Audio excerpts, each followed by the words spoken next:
Hi trainees and welcome back to the channel. I hope you guys are doing super well and studying properly for your exams. I am your brainy mentor and today we will be doing the first lesson of our book Vistas and the lesson is the third level. Third level means the third story या फिर third कहते हैं ना first story second story third story तो third story of the railway station. ठीक है. सो पढ़ेंगे इस चैप्टर को एंड देखेंगे क्या बोला गया है इसमें. बहुत इंटरेस्टिंग सा एक चैप्टर है. I personally love it so much. मैं आपको धीरे धीरे समझाती हूँ कैसे it is related to escaping from the personal reality of life. ठीक है. जो हमारे दिमाग में स्ट्रेस होता है उससे रिलीफ होने के लिए क्या क्या हमें इस चैप्टर में यही पता चलेगा कि वर्ल्ड में बहुत ज़्यादा इनसिक्योरिटीज़ हैं, डर है एंड उससे एस्केप करने के लिए, उससे बचने के लिए लोग क्या क्या करते हैं. ठीक है. सो जो क्या बोला गया सबसे पहली लाइन में, जो न्यूयॉर्क सेंट्रल था और न्यूयॉर्क का जो प्रेसिडेंट था, मतलब New York central, New York, New Haven and Hartford railroads के जो प्रेसिडेंट्स थे ये कसम खाते थे, ये स्वेयर करते थे कि सिर्फ दो लेवल्स हैं किसके, ग्रैंड सेंट्रल स्टेशन के. बट मैं कहता हूं कि नहीं, 2 लेवल्स नहीं है, 3 लेवल्स हैं. ठीक है. ये कौन कहता है? जैक फिने कहते हैं, जो कि इस चैप्टर के ऑथर है. तो जैक फिने कहते हैं कि सभी बोलते हैं कि जो हमारा ग्रैंड सेंट्रल स्टेशन है उसके 2 लेवल्स हैं, मतलब 2 स्टोरीज हैं. बट मैं कहता हूं कि नहीं, उसकी 3 स्टोरीज हैं. ऐसा क्यों कहते हैं वो? Because he has seen the third level also. और फिर वो कहते हैं जैक फिने कि हाँ, फिर ऑब्वियसली मैंने एक काम किया, मैं अपने साइकेट्रिस्ट फ्रेंड के पास गया एंड उसने बताया कि मैंने ऐसे ऐसे थर्ड लेवल देखा है ग्रैंड सेंट्रल स्टेशन में. तो वो कहता है, वो कहता है कि तुम ना अनहैप्पी हो, तुम खुश नहीं हो, तुमने तुम्हारी विश नहीं फुलफिल हुई, तुम खुश नहीं हो, ऑल दैट. तो उसकी जो वाइफ थी ना, जैक फिने की वाइफ, जैक फिने ना अपनी ऑटोबायोग्राफी खुद सुना रहे हैं. ठीक है. सो जैक फिने कहते हैं, जैक फिने की वाइफ जो है ना वो थोड़ी परेशान हो जाती है, थोड़ी पागल हो जाती है कि ये क्या बोली जा रहे हैं. बट जो साइकेट्रिस्ट था वो प्रॉपरली एक्सप्लेन करता है कि जो जैक फिने है ना वो मॉडर्न वर्ल्ड, क्या कहना चाहता है कि मॉडर्न वर्ल्ड में ना बहुत ज़्यादा इनसिक्योरिटीज़ हैं, फेयर, डर, सब कुछ. एंड जो जैक फिने है वो क्या करना चाहता है, वो एस्केप करना चाहता है इस सब से. इसीलिए उसको थर्ड लेवल दिख रहा है of the grand central station. बाकी और कोई रीज़न नहीं है. ठीक है. But that's the reason he said and my friends all agreed. सभी कहते हैं कि हाँ यही रीज़न होगा, और तो मेरे फ्रेंड्स भी कहते हैं हाँ हाँ यही हो सकता है और तो कोई और रीज़न हो ही नहीं सकता. फिर अगले एग्जाम्पल्स, बाकी लोग और भी एग्जाम्पल्स डालते कि जो जैक फिने थे ना वो वो क्या करते थे, स्टैम्प्स कलेक्ट करते थे. एंड बाकी दोस्त उसके बोलते हैं कि हाँ ये भी एक रीज़न हो सकता है कि तुम क्या कर रहे हो, रियलिटी से टेम्परेरीली रिफ्यूज कर रहे हो, रियलिटी से एस्केप करने की कोशिश कर रहे हो. Well, maybe, but my grandfather didn't need any refuge from reality.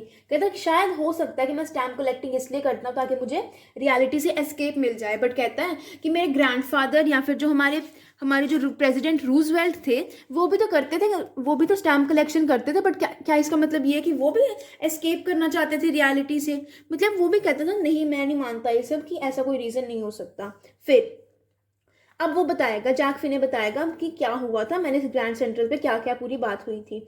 सो बोला गया, लास्ट समर का टाइम है, रात को मैं ऑफिस से घर आ रहा था तो मैं बहुत जल्दी में था. तो मैंने क्या किया, मैंने सोचा ठीक है मैं ग्रैंड सेंट्रल से सबर्ब ले लूँगा, ट्रेन ले लूँगा और वहाँ से चला जाऊँगा क्योंकि वो बस से फास्ट होती है. ठीक है. But now I don't know why this should have happen to me. क्योंकि वो कहता है, और यहाँ पर जैक फिने बात कर रहे हैं कि मुझे नहीं पता ऐसा मेरे साथ क्यों हुआ, क्योंकि मैं एक ऑर्डिनरी गाय हूँ जिसका नाम है चार्ल्स. की यहाँ पर जिसकी बात हो रही है वो जैक फिने नहीं, वो कौन है? चार्ल्स. यहाँ पे चार्ल्स अपनी स्टोरी सुना रहा है, बोल रहा है कि मैं एक ऑर्डिनरी सा आराम कॉमन सा इंसान हूँ, मेरा नाम चार्ली है. एंड उस टाइम पे मैंने क्या पहना था, टैन गार्बेडाइन सूट पहना हुआ था, स्ट्रॉ हैट पहनी थी विद अ फैंसी बैंड. यहाँ पे मैंने बहुत से लोग क्रॉस किए जिन्होंने सेम टाइप की ड्रेस पहनी हुई थी. ठीक है. फिर और वो जो चार्ली है वो कहता है मैं किसी भी चीज़ से एस्केप नहीं कर रहा था. मैं क्या कर रहा था, I just wanted to go home to लॉजिया माई वाइफ. मैं जल्दी जल्दी से अपने घर अपनी वाइफ के पास जाना चाहता था. ठीक है. फिर उसने बोला कि जो हमारा ग्रैंड सेंट्रल स्टेशन है ना वो बहुत एक ट्री की तरह ग्रो करी जा रहा है. जब भी मैं जाता हूँ ना मुझे कोई अलग जगह पे मैं पहुँच जाता हूँ, मैं खुद ही कंफ्यूज हो जाता हूँ कि मैं कहाँ से कहाँ चला गया हूँ. ठीक है. फिर उसके बाद There's probably a long tunnel that nobody knows about feeling its way under the city right now, on its way to Times Square and maybe another to Central Park. मतलब जो हमारा ग्रैंड सेंट्रल स्टेशन है ना, उसके इतने रास्ते हैं कि एक टनल से अगर आप टाइम स्क्वायर जा रहे हो, दूसरे टनल से आप सेंट्रल पार्क जा रहे हो, एंड आप कंफ्यूज हो जाओगे कि जाना कहाँ कहाँ से है. फिर the corridor I was in began angling left and slanting downwards and I thought that was wrong. वो परेशान हो जाता है, वो चलता जाता है, वो फिर से गुम हो जाता है. फिर उसको ना बहुत थोड़े थोड़े फुटस्टेप्स की आवाज़ सुनाई जा रही थी, मतलब अपने फुटस्टेप्स की आवाज़ सुनाई जा रही थी, एंड क्या बोला गया, और कोई भी उसको इंसान वहाँ पर नहीं दिख रहा था. बट फिर क्या होता है, फिर उसने नोटिस किया कि मैं तो उसने सोचा मैं तो अभी थोड़े टाइम पहले मैं सेकंड लेवल पे था, बट जब मैंने टर्न लिया तो मैं थर्ड लेवल पे पहुंच गया. तो मैं खुद भी शॉक हो जाता कि ये क्या हुआ. फिर उसने नोटिस किया वहाँ पर जो रूम्स थे ना थर्ड लेवल पे, तो वो थोड़े छोटे रूम्स थे, रूम्स स्मॉल थे. फिर जो टिकट विंडोज थी और ट्रेन गेट्स थे वो भी कम थे. इंफॉर्मेशन बूथ जो था ना वो वुड का बना हुआ था, बहुत ओल्ड लुकिंग था. और बूथ में ना एक आदमी बैठा हुआ था जिसने ग्रीन आई शेड मतलब ग्रीन चश्मे पहने हुए थे, लॉन्ग ब्लैक स्लीव प्रोटेक्टर्स भी पहने हुए थे, एंड लाइट्स भी फ्लिकर कर रही थी, बहुत डिम लाइट्स थी एंड वो फ्लिकर कर रही थी. ठीक है, क्यों? Because they were open flame gas lights. तो वो शॉक्ड हो जाता है कि ये मैं कहाँ पर आ गया हूँ, उसको खुद नहीं समझ आता.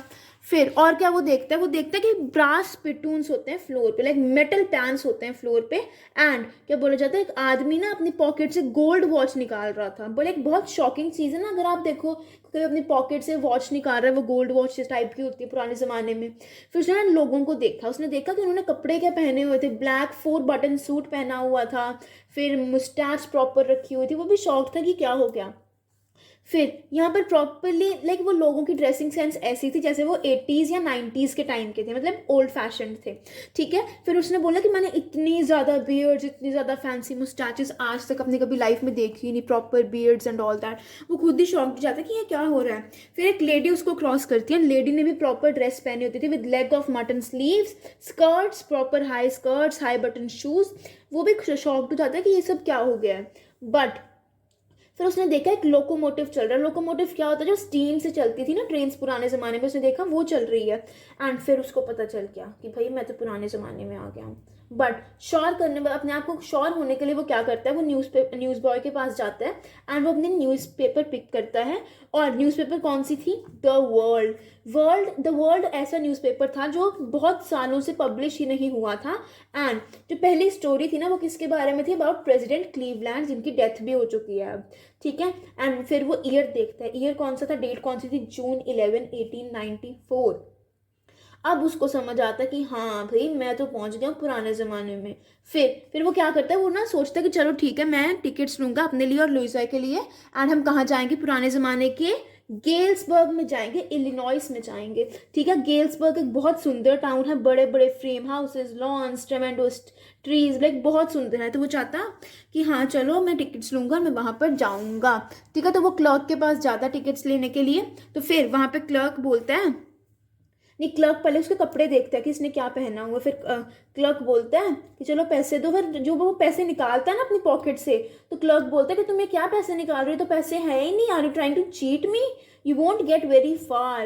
And he glanced at the cash drawer beside him. फिर उसने देखा कि जो पैसे थे ना, चार्ली देखता है कि जो असली पैसे जो वहाँ पर पड़े हुए थे ना उस टाइम के पैसे थे, वो ओल्ड स्टाइल बिल्स थे, पुराने टाइम के बिल्स थे. वो क्या करता है, चलो ठीक है, उसको वो भाग जाता है वहाँ से जल्दी जल्दी कि मेरे पास तो न्यू करेंसी है, यहाँ पर न्यू चलेगी नहीं, जब मैं पुरानी कहाँ से लेकर आऊँ. फिर उसके बाद क्या होता है आगे, उसके बाद वो जल्दी जल्दी वापस चला जाता है अपने घर. एंड थोड़े टाइम के बाद वो $300 निकालता है बैंक से बाहर, सारी की सारी ओल्ड स्टाइल करेंसी परचेज कर लेता है. एंड फिर वो क्या करता है, उसको कितने पैसे मिलते हैं ओल्ड स्टाइल करेंसी के? 200 इन ओल्ड स्टाइल बिल्स मिलते हैं उसको, जो कि बहुत ज़्यादा प्रीशियस नहीं होते उस टाइम पे. ठीक है, बट क्या बोलता है वो कि मुझे उसके बाद से कभी वो थर्ड लेवल दिखा ही नहीं, कभी मिला ही नहीं. और फिर जो लोइजा थी ना उसकी वाइफ, वो भी परेशान हो जाती है कि ये मेरा हस्बैंड को हो क्या गया, चल क्या रहा है. वो बहुत परेशान हो जाती है एंड वो कहती है कि हैव टू प्रॉमिस मी कि अब से तुम थर्ड लेवल को नहीं ढूंढोगे. ठीक है। And after a while I stop, तो चार्ली भी उस थोड़े टाइम के बाद रुक जाता है उस थर्ड लेवल को ढूंढना। फिर एक टाइम के बाद, थोड़े टाइम के बाद ना, चार्ली अपनी स्टैम्प्स को देख रहा होता है, ठीक है। बट एक बात थोड़ी सी और हो जाती है, जो उसका फ्रेंड था ना सैम वेनर, जो कि साइकाट्रिस्ट था, वो गायब हो जाता है। किसी को नहीं पता था वो कहाँ चला गया है, कहाँ, कुछ भी नहीं पता था उसको।